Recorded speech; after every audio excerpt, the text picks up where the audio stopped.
Hello guys, আসসালামু আলাইকুম। আপনাদের জন্য আজকে নিয়ে আসলাম আর একটি শর্টস ভিডিও। তো এই ভিডিওতে আমি বলবো আজকে আমার একটা নতুন টপিক নিয়ে। তো টপিকটা হচ্ছে আমি আমাদের ছাদে আমরা হচ্ছে কিছু পেঁয়াজ লাগাইছিলাম। তো সেই পেঁয়াজগুলো আজকে তুললাম, তারপরে আপনাদেরকে দেখাচ্ছি এই যে ফলাফল। তো এক একটা পিস থেকে 3টা 4টা 5টা সর্বোচ্চ 6টা 7টা পর্যন্ত হয়েছে। তো এগুলো আপনাদের সাথে শেয়ার করতেছি।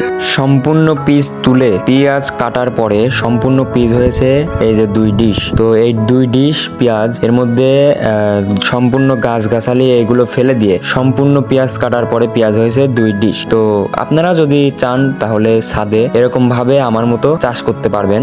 সেখানে আমরা পেঁয়াজ লাগাইছিলাম হাফ কেজি আর হয়েছে প্রায় 5 কেজির কাছে। তো আপনারা ইচ্ছা করলে এরকম লাগাতে পারবেন। আপনাদের কাছে যদি ভিডিওটা ভালো লেগে থাকে আর যদি আরো এরকম ভিডিও পেতে চান তাহলে চ্যানেলটি সাবস্ক্রাইব করে বন্ধুর মতো পাশে থাকবেন।